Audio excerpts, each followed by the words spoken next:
All right, guys, Greg here. So we launched our ad and now we want to make some decisions. Okay, so first of all, once we launch it and it's on, we want to come over here to reporting and then we're going to click on Facebook ads.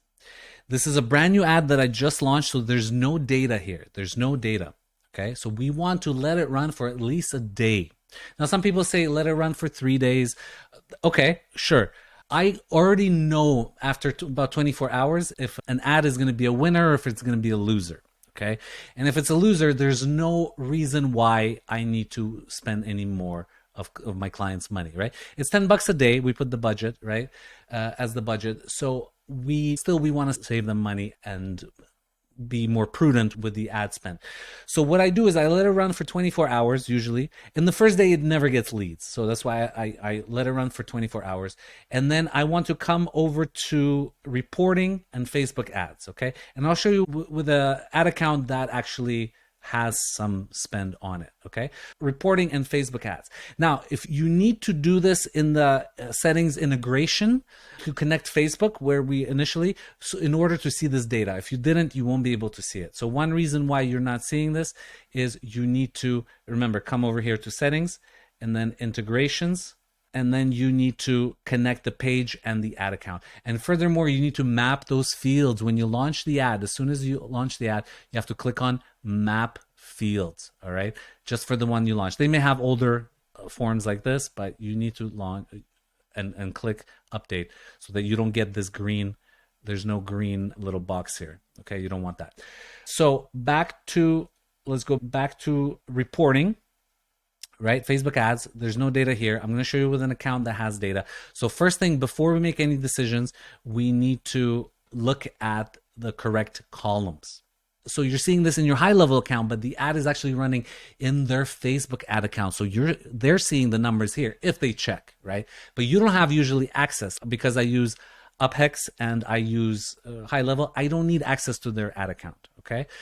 So I always look in here, which reflects it's the same data, right? So the first thing I want to do is mess with my columns. So anything by default, anything with sales or ROI or revenue, because this is lead generation, we're not tracking sales. It's not e-commerce. I want to remove it. So what I'm going to do is I'm going to show you how I do it. Revenue, I tick off. ROI, I tick off. See, it's changing my columns. Cost per click, I leave. Sales, CPS, I leave. Leads are very important. Impressions, I leave. Average revenue, I take off. And then I want to drag them around. So it's going to be campaign, campaign, ID. I don't need ID. We need cost. Sorry, I was looking for that. I'm like spend, cost. So we need status, cost, then leads, then cost per lead, CPL, so important, okay? Then clicks, then cost per click, CPC. So we have CPL, we have CPC. Then CTR, click-through rate. And finally, impressions, okay? That's how I do it. And then I close these columns.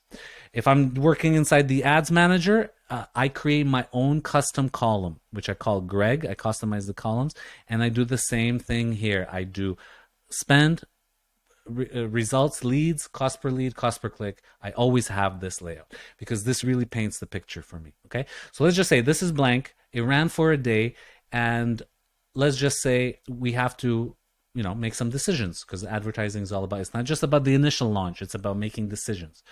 All right. So for example, first thing I look is at the cost. Okay.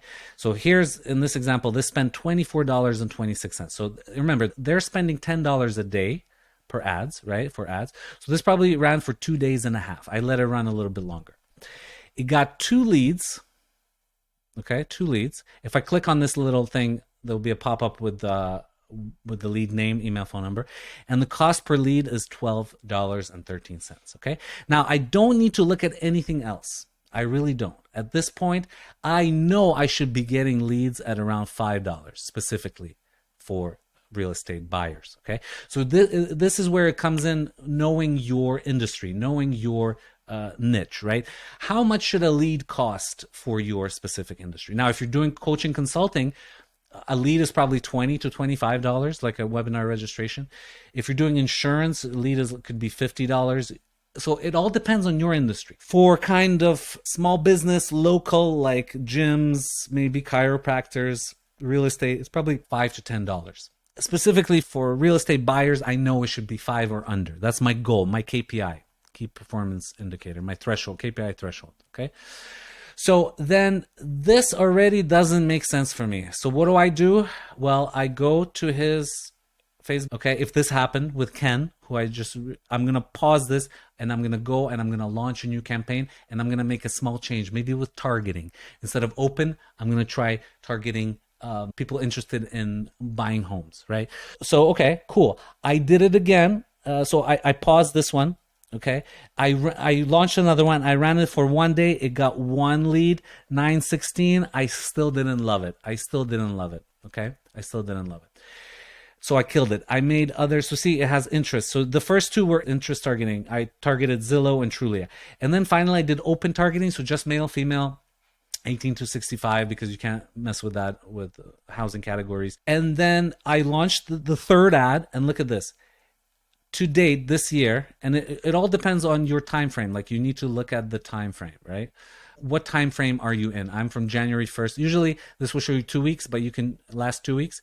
You can change it to as wide as you want. This really just took off.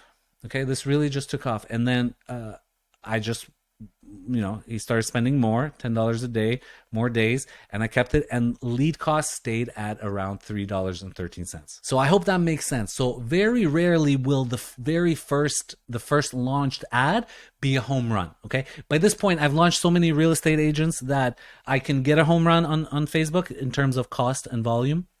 Still, sometimes I have to, launch and relaunch and make decisions and whatever. So so the leads and CPL is so important. Cost per lead really tells you if the ad is interesting enough. Okay. Then you could also look at clicks and cost per click. Okay. Cost per click is the next one. So that's like a second tier of decision making.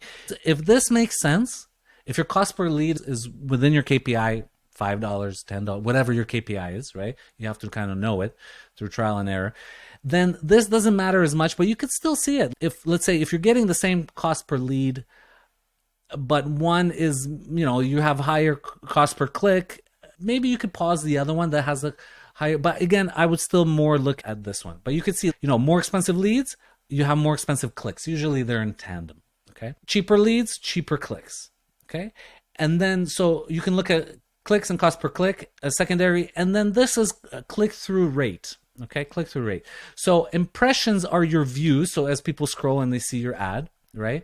And let's say 1628 divided by 2978. Okay, and that is my click times 100. That is my click-through rate of 7.7. Click-through rate shows the popularity of your ad. How many out of the people that see it, how many people actually click it, okay? The higher, the better, obviously. Anything over 2% is decent, okay? Anything over 5% is good, really good, like great. So you can see the popularity. So see this one? Had a really crappy click-through rate, 4.89. Still not too bad, but so if you're getting click-through rates of like 1% or below, okay, or 1 to 2% or below, maybe there's some disconnect. Your ad is not as popular as you think it is. Click-through rate really shows the popularity of the ad, okay? Is it click-worthy? Is it interesting? Is maybe some mismatch? Maybe the headline, it just doesn't make sense. Maybe you're saying homes under 300,000 and then you're having $2 million mansions for some reason. Okay.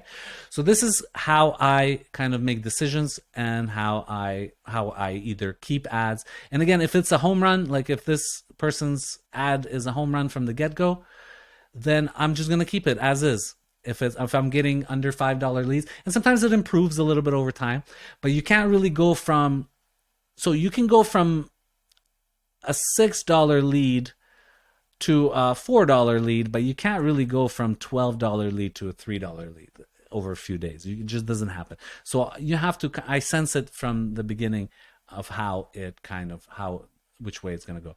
So that's exactly how I do it. Okay. That's exactly how I make decisions and how I kind of launch ads, and then what do I do from there? Okay. I hope this made sense. Thanks a lot.